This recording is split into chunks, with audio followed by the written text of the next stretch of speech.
Welcome back to Be Fluent in Russian podcast. My name is Fedor, and today we continue to read Chekhov. We have only read it for one podcast, which was not that much. If I were to count the sentences, that would be 1, 2, 3, 4, 5, 6, 7, 8, 9 sentences. So we're on the 10th.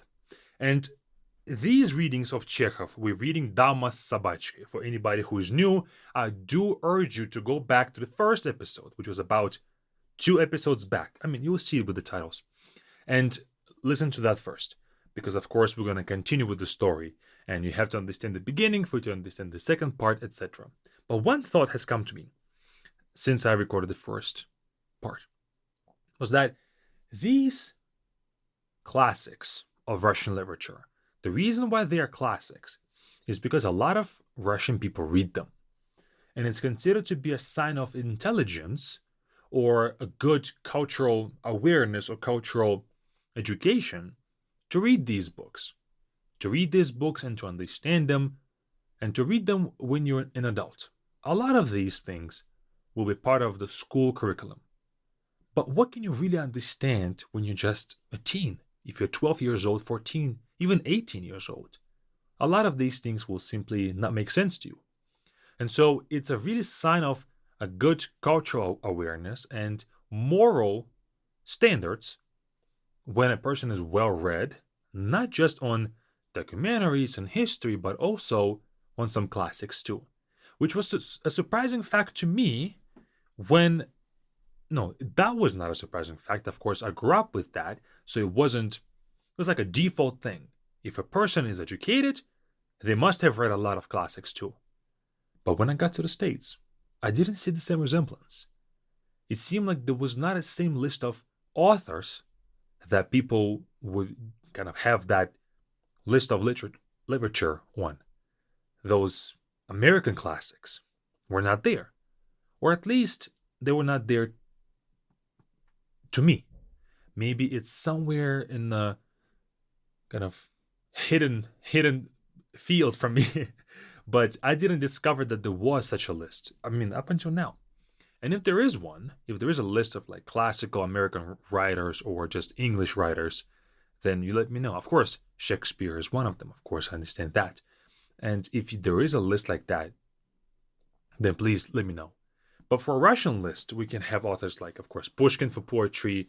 Then we have Dostoevsky, Tolstoy, and the list can go on and on and on. And definitely Chekhov is one of them. And so by listening to these podcasts, I hope for 2 things. For one thing is for you guys to learn some Russian. What a better source of Russian language than Russian literature, right? Where the Russian is used to its best ability, best qualities. And so, yeah, that's why we bring it to you through this podcast, is to learn the Russian language. But the second part is that you will also gain this cultural awareness of the Russian people. And you will be able to relate to them, reference some writings, reference some literature characters to them, and kind of bond on that. So you will be truly immersed in a culture in a deeper way, not just like going on Russian Instagram and TikToks, which is also a good sense of culture, don't get me wrong, but these are the classics that stood the test of time. And kind of the third hope, the bonus hope, is for me to also get that cultural awareness and gain that cultural education with these classics too. So I have a bit of a selfish reason with this podcast as well. But enough of this intro. Let's get right into the podcast and into the writing. Dama с собачкой. We will start where it says «Ему казалось, что он достаточно научен, etc.» If you're reading along, this is the passage where you find it. But of course, this whole thing will be in the description.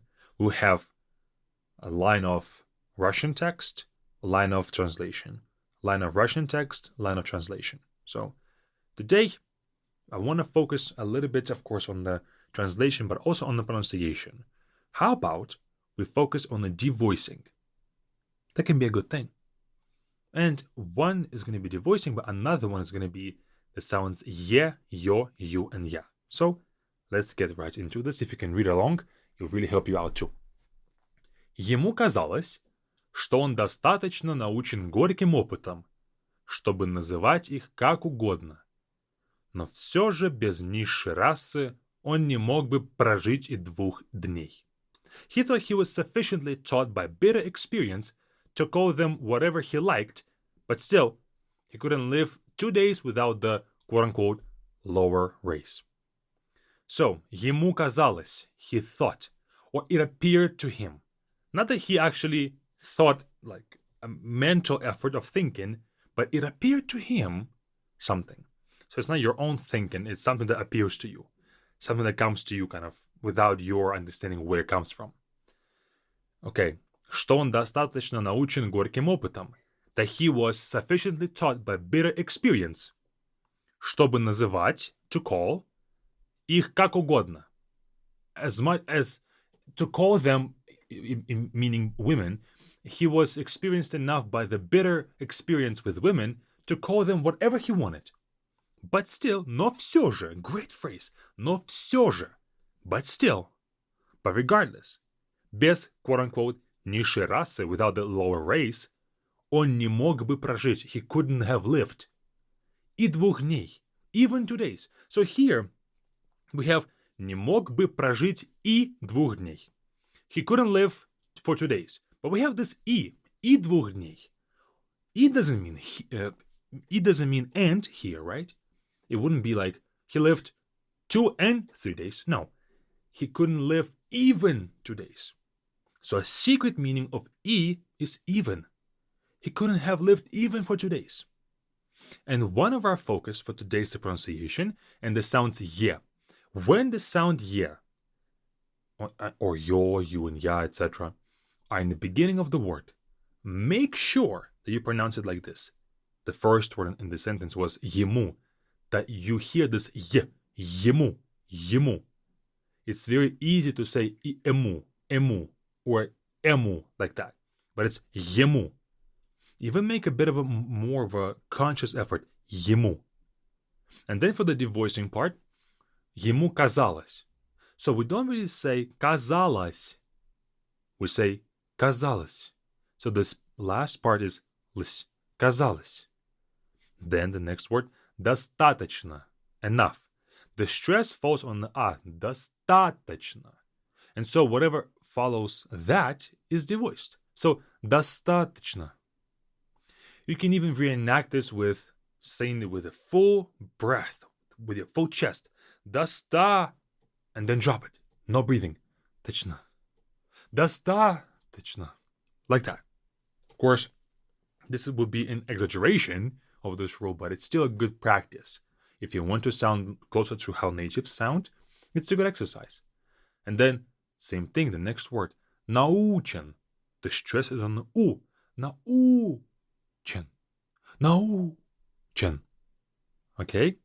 I'll make some examples as we go along as well so you can see how it plays out. But also, try to pay attention to my intonation, to the way I read the stressed syllables, and then how I drop the end. And it should sound like this. Ra ra ra ra ra ra ra ra ra ra.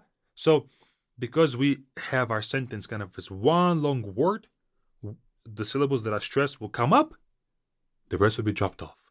Then the stressed syllable of the next word comes up, then the rest drops off. All right, enough of theory. Let's go on to the next sentence. В обществе мужчин ему было скучно. Не по себе. С ними он был неразговорчив, холоден. Но когда находился среди женщин, то чувствовал себя свободно и знал, о чем говорить с ними и как держать себя. И даже молчать с ними ему было легко. In the company of men, he was bored and uneasy. He was taciturn? Maybe that's the word, like unspoken, not really speaking too much, and cold with them. But when he was among women, he felt free and knew what to talk about with them and how to behave. Even staying silent with them was easy for him. So, в обществе мужчин, in the company of men. This crucial phrase, ему было скучно. He was bored. we have this ему. To him, it was boring. If you want to rephrase this to say I was bored, you say мне было скучно. Notice that we don't even change было. It's a neuter gender word. We don't say был for masculine, была for feminine. No, we don't say that. For us, it's important just to change the first word. Мне было скучно, I was bored. Тебе было скучно, you were bored. Ему было скучно, he was bored, etc. Great phrase. Another great phrase. Не по себе. Не по себе means to feel uneasy. Again we say мне не по себе. Тебе не по себе. Ему не по себе. Не по себе means not by myself, not for myself. I don't feel myself. I don't feel me. I'm uneasy. С ними он был неразговорчив. With them he was taciturn. Again, I'm not sure how to pronounce this word properly in English, but that's why I'm a Russian teacher, not an English teacher. Холоден, cold. And холоден is a short adjective of холодный. If you're familiar with the short adjectives, then you should know this one. If you're not, then I invite you guys to check out Be Fluent platform to learn this stuff. Of course, with other things too, but we teach short adjectives, which would kind of be the main purpose of this sentence. The main description, the main thing of the sentence is a short adjective. Kind of the short adjectives serve as a verb, as an action, as the main meaning of this sentence. Но когда находился, but when he was placed, when he was located. Находиться means to be, to exist, to be placed. There's a saying that there's no to be verb in Russian, which is true. We don't have a to be verb for present tense. We don't say I am happy. We just simply say I happy. But this verb находиться is to be. And it can be used for present tense too. But it's more of to be located, to be in the company of somebody, to be among somebody, and things like that. A building can be in a certain area. That would be находиться. Okay? Находиться. Но когда находился среди женщин, but when he was, in brackets, located, among women, среди means among, то чувствовал себя свободно. Then he felt free. Чувствовать, to feel. If we feel some emotion, чувствовать requires себя. Чувствовать себя. To feel oneself. To feel as oneself feels something. Чувствовать себя хорошо. Чувствовать себя свободно. Here we say чувствовал себя свободно. He felt free. И знал and knew о чем говорить с ними. О чем говорить с ними means what to talk with them about. О чем means about what. Говорить means to talk. С ними with them. И как держать себя. And how to behave. How to carry oneself. И даже incredible word. And even. И даже молчать с ними. And even to be silent with them. Ему было легко. It was easy to him. Alright? Let's keep going. В его наружности, в характере, во всей его натуре было что-то привлекательное, неуловимое, что располагало к нему женщин, манило их. Он знал об этом. И самого его тоже какая-то сила влекла к ним. In his appearance, character, in his whole nature, there was something attractive, elusive, that predisposed women toward him, enticed them. He knew this, and some force also drew him to them. So notice this.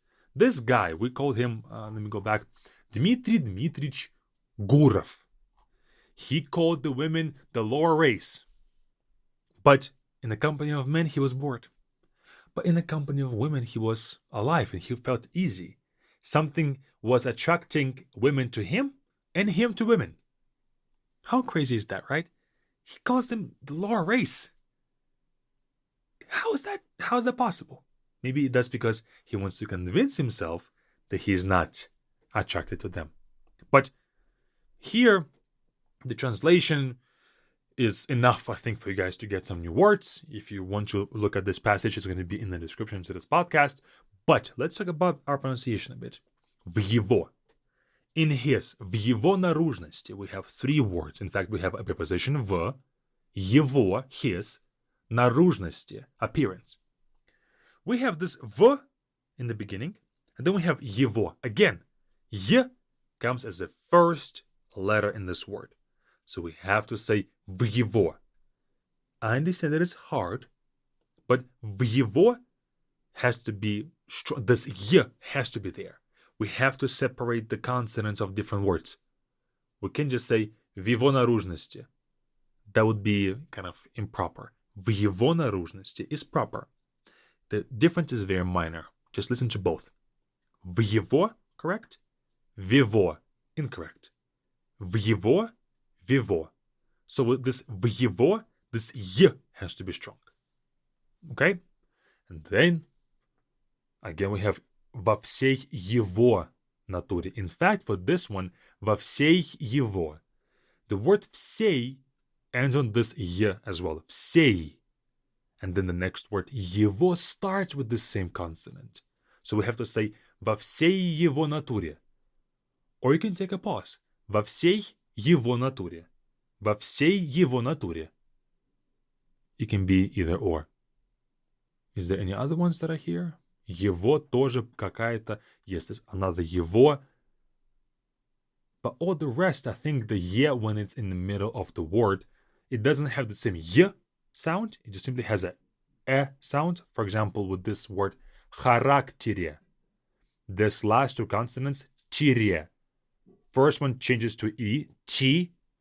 Last one changes to ye, тире, характере. It's not the same as in the beginning of y sounds. So, just something to pay attention to. Then we have a very long sentence. That's something about Russian literature. For some reason, they want to have long sentences with multiple connection words and parts and kind of noun-verb combinations. Let's do it. Опыт многократный. В самом деле горький опыт. Научил его давно, что всякое сближение, которое вначале так приятно разнообразит жизнь и представляется милым и легким приключением, у порядочных людей, особенно у москвичей, тяжелых на подъем, нерешительных, неизбежно вырастает в целую задачу, сложную чрезвычайно, и положение, в конце концов, становится тягостным. Repeated experience, indeed bitter experience, had long taught him that every closeness, which at first so pleasantly diversifies life and appears as a sweet and light adventure, for decent people, especially Muscovites, people who live in Moscow, Muscovites, I think, heavy to rise, indecisive, inevitably grows into a whole task, extremely complicated, and the situation ultimately becomes burdensome. So here we learn that he is from Moscow, because in the beginning he was in Yalta, which is in Crimea. So now we learn that he is in Moscow. So опыт многократный, experience that repeats multiple times. Repeated experience. В самом деле, great phrase, в самом деле, indeed, truly. Научил его давно, has taught him a long time ago. What are some other crucial words here? Let's not spend the whole thing. Oh, this word. Легким. Easy. You might know легко, easy, right? When it is easy. But notice this pronunciation. Легко. Even though it's spelled as легко or легким, it's легким with a х. Легким. Особенно у москвичей, especially with the Muscovites. Особенно, especially. And in fact, особенно comes особенный человек, a special person too. Another great adjective to describe a person. Нерешительный. Он очень нерешительный. He is very indecisive. So нерешительный is indecisive. And then в конце концов. В конце концов literally means at the end of all ends. But it means ultimately. В конце концов. Okay, next one. Но при всякой новой встрече с интересной женщиной этот опыт как-то ускользал из памяти. И хотелось жить. И все казалось так просто и забавно. But with each new encounter with an interesting woman, this experience somehow slipped from memory, and he wanted to live. And everything seemed so simple and amusing. При всякой новой встрече, with each new encounter. It's an interesting sentence. Ускользал из памяти. In fact, this word before it, этот опыт как-то ускользал из памяти. Somehow this experience slipped his memory. Or как-то means for some reason. Somehow. Хотелось жить. And he wanted to live. We have this word to want in English that can be translated either to хотеть, to want, and хотеться. So it's a reflexive variation of it. But the reflexive variation doesn't come with the reflexive variation meaning when it's more of a grammatical thing. But instead, we have, when we say я хочу, I want. I actively want something. Я хочу пить. I want to drink. I want to drink right now. I want to do something to drink. But another phrase, мне хочется. I feel like drinking. So мне хочется is something that is almost uncontrollable. Something that you just simply want without understanding why you want it. So хотелось жить, he felt like living. He didn't actively want to live. He just felt like living. Kind of like that. So it's not an active act of want of something. So just take a note that хотеть and хотеться are two slightly different verbs. Let's do one more sentence here. И вот однажды под вечер он обедал в саду, а дама в берете подходила не спеша, чтобы занять соседний стол. We're gonna live on this cliffhanger. And so, one evening, he was dining in the garden, and the lady in the beret approached unhurriedly or slowly to take the next table. И вот однажды. And so, once upon a time, под вечер, close to the evening. Под вечер, под means under. Под вечер, kind of approaching the evening.